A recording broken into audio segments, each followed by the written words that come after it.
দ্বিতীয় দৃশ্য। সময় 1757 সাল 19শে মে। স্থান মির্জাফরের আবাস। চরিত্রবৃন্দ মঞ্চে প্রবেশের পর্যায় অনুসারে জগৎ শেঠ, মির্জাফর, রাজবল্লভ, রাইসুল, প্রহরী। মন্ত্রণা সভায় উপস্থিত মির্জাফর, রাজবল্লভ, রাজদুর্লভ, জগৎ শেঠ।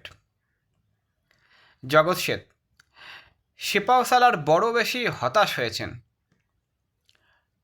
মির্জাফর: না শেঠজি, হতাশ হবার প্রশ্ন নয়, আমি নিস্তব্ধ হয়েছি।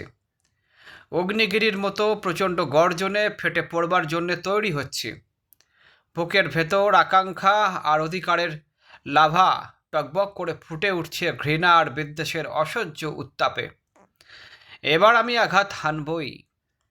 রাজবল্লভ: শুধু অপমান? প্রাণের আশঙ্কায় সে আমাদের আতঙ্কিত করে তোলেনি। পদস্থ কেউ হলে মানির মর্যাদা বুঝত, কিন্তু মোহনলালের মতো সামান্যটা সিপাই যখন তলোয়ার খুলে সামনে দাঁড়ালো, তখন আমার চোখে কেয়ামতের ছবি ভেসে উঠেছিল।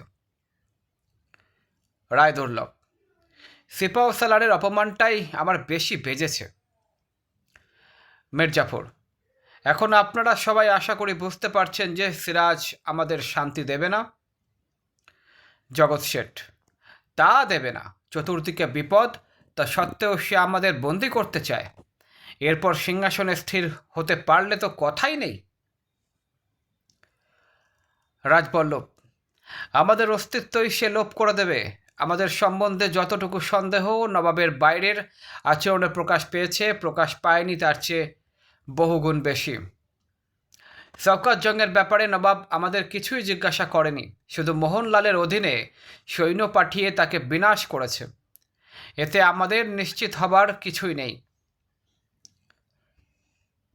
জগৎ শেঠ: তার প্রমাণ তো রয়েছে হাতের কাছে।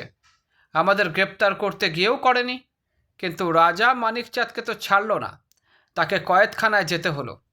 শেষ পর্যন্ত 10 লক্ষ টাকা খেসারত দিয়ে তবে তার মুক্তি।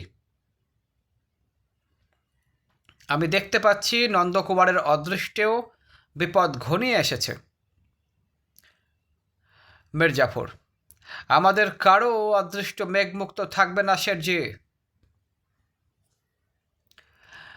রাজবল্লভ: আমি ভাবছি তেমন দুঃসময় যদি আসে আর মূল্য দিয়ে মুক্তি কিনবার পথটাও যদি খোলা থাকে, তাহলেও সে মূল্যের পরিমাণ এত বিপুল হবে যে আমরা তা বইতে পারবো কিনা সন্দেহ।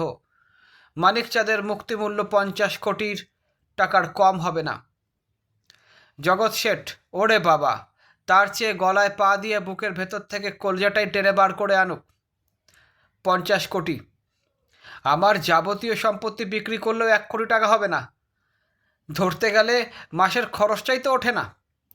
নবাবের হাত থেকে ধন সম্পত্তি রক্ষার জন্য মাসে মাসে অজস্র টাকা খরচ করে সেনাপতি ইয়ার লুৎফুক খায়ের অধীনে 2000 অশ্বারোহী পুষ্ট হচ্ছে। মির্জাফর: কাজেই আর কালক্ষেপ নয়। রাজবল্লভ: আমরা প্রস্তুত। কর্মপন্থা আপনি নির্দেশ করুন। আমরা এক বাক্যে আপনাকে নেতৃত্ব দিলাম। মির্জাফর: আমার উপরে আপনাদের আন্তরিক ভরসা আছে, তা আমি জানি। তবু আজ একটা বিষয় খোলসা করে নেওয়া উচিত। আজ আমরা সবাই সন্দেহ দোলায় দুলছি, কেউ কাউকে বিশ্বাস করতে পারছি না। তাই আমাদের সিদ্ধান্ত কাগজে কলমে পাকাপাকি করে নেওয়াই আমার প্রস্তাব। জগৎ শেঠ: আমার তাতে কোনো আপত্তি নেই। রায়দুর্লভ: এতে আপত্তির কি থাকতে পারে? নেপথ্যে কণ্ঠস্বর। নেপথ্যে: ওরে বাবা, কতবার দেখতে হবে? দেউড়ি থেকে আরম্ভ করে পর্যন্ত মোট 21 বার দেখিয়েছি। এই দেখ বাবা, আর একটি বার দেখ, হলো তো? রাইসুল জুহালা কামরায় ঢুকল। কি গেরো রে বাবা! মির্জাফর: কি হয়েছে? রাইস: সালাম হুজুর। ওই পাহারাওয়ালা হুজুর সবাই হাত বাড়িয়ে আঙুল নাচিয়ে বলে, দেখলাও, দেরি করলে তলোয়ারে হাত দেয়। আমি বলি, আছে বাবা আছে, খোদ নবাবের পাঞ্জা। মির্জাফর সন্ত্রস্ত: নবাবের পাঞ্জা? রাইস: আলবাত হুজুর, কেন নয়? আবার কর্নিশ করে, হুজুরের নবাব হতে আর বাকি কি? মির্জাফর প্রসন্ন হাসি হেসে, সে থাক, সে যাক, খবর কি তাই বলো। রাইফ, প্রায় শেষ খবর নিয়ে এসেছিলাম হুজুর। তলোয়ারের খাড়া এক কোপ, একেবারে গর্দান সমেত। রাজবল্লভ বিরক্ত, আবল তাবল বকে বড় বেশি সময় নষ্ট করছো রাইফ মিয়া। রাইফ ক্ষুব্ধ, আবল তাবল কি হুজুর? বলছি তো তলোয়ারের খাড়া এক কোপ, লাফিয়ে সরে দাঁড়িয়ে তাই রক্ষে। তবু এই দেখুন, পকেট থেকে দ্বিখণ্ডিত মূলার নিম্নাংশ বার করলো।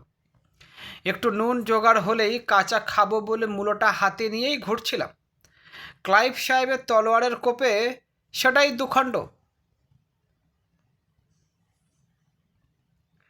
জগৎ শেঠ, এই যে দেখি ব্যাপারটা ক্রমশ ঘোরালো করে তুলছে। ক্লাইভ সাহেব তোমাকে তলোয়ারের কোপ মারতে গেল কেন? রাইস, গেরো হুজুর, কপালের গেরো। উমিচাঁদজির চিঠি নিয়ে তার কাছে গেলাম। তিনি চিঠি না পড়ে কটমট করে আমার দিকে চাইতে লাগলেন। তারপর ওর কামানের মতো গলা দিয়ে একতাল কথার গোলা ছুটে বার হলো, আর ইউ এ স্পাই? এবং সঙ্গে সঙ্গে ওই প্রশ্নই বাংলায়, তুমি গুপ্তচর?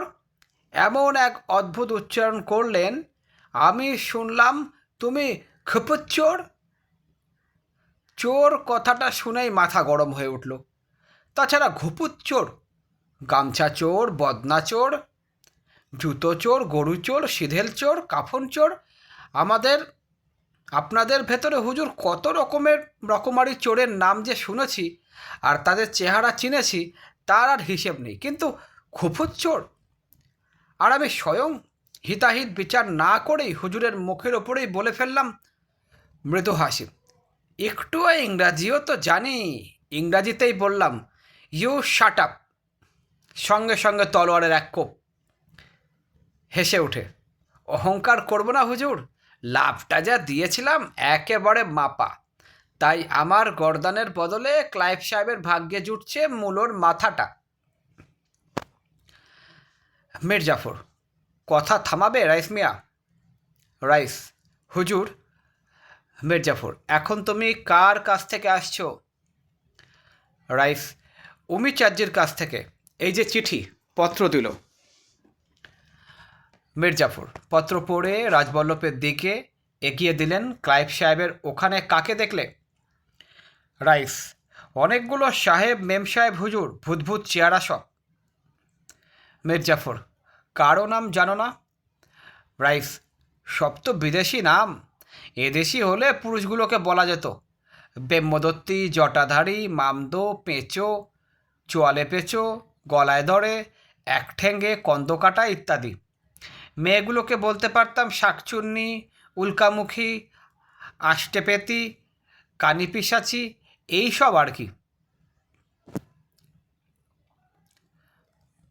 জগৎ শেঠ, রাইস মিয়ার মুখে কথার খই ফুটছে। রাইস, রাত বেরাতে চলাফেরা করি, ভূতপেতনির সঙ্গেও যোগ রাখতে হয় হুজুর। চিঠিখানা রাজবল্লভ জগৎ শেখ ও রায়দুল্লভের হাত ঘুরে আবার মির্জাফরের হাতে এলো। মির্জাফর, একে তাহলে বিদায় দেওয়া বাকি? একে তাহলে বিদায় দেওয়া যাক। রাজবল্লভ, চিঠির জবাব দেবেন না? মির্জাফর, চিঠিপত্র যত কম দেওয়া যায় ততই ভালো। কে জানে কোথায় সিরাজের গুপ্তচর ওত পেতে বসে আছে। জগৎ শেঠ, তাছাড়া আমাদের গুপ্তচরদেরই বা বিশ্বাস কি? তারা মূল চিঠি হয়তো আসল জায়গায় পৌঁছেছে, কিন্তু একখানা করে তার নকল যথাসময়ে নবাবের লোকের হাতে পাচার করে দিচ্ছে। রাইস, সন্দেহ করাটা অবশ্য বুদ্ধিমানের কাজ, কিন্তু বেশি সন্দেহে বুদ্ধি খুলিয়ে যেতে পারে। একটা কথা মনে রাখবেন হুজুর, গুপ্তচররাও যথেষ্ট দায়িত্ব নিয়ে কাজ করে, তাদের বিপদের ঝুঁকিও কম নয়। জগৎ শেঠ, কিছু মনে করো না, তোমার সম্বন্ধে কোনো মন্তব্য করিনি। মির্জাফর, তুমি তাহলে এখন এসো, উমিচাঁদজিকে আমার এই সাংকেতিক মোহরটা দিও, তাহলেই তিনি তোমার কথা বিশ্বাস করবেন। তাকে বলো 2 নম্বর জায়গায় আগামী মাসের 8 তারিখে সব কিছু লেখাপড়া হবে। রাইস হুজুর সাংকেতিক মোহরটা নিয়ে বেরিয়ে গেল। মির্জাফর, রাইসুল জুহালা খুবই চালাক, সে উমিচাঁদের বিশ্বাসী লোক, ওর সামনে শেঠজির ও কথা বলা ঠিক হয়নি। জগৎ শেঠ, আমি শুধু বলেছি কি হতে পারে। মির্জাফর, কত কিছুই হতে পারে শেঠজি, আমরাই কি দিনকে রাত করে তুলছি না? নবাবের মীর মুন্সি আসল চিঠি গায়েব করে নকল চিঠি পাঠাচ্ছে কোম্পানির কাছে, তাতেই তো ওদের এত সহজে খেপিয়ে দেওয়া সম্ভব হয়েছে। বুদ্ধিটা অবশ্য রাজবল্লভের, কিন্তু ভাবুন তো, কতখানি দায়িত্ব এবং বিপদের ঝুঁকি নিয়ে কাজ করছে নবাবের বিশ্বাসী মীর মুন্সি।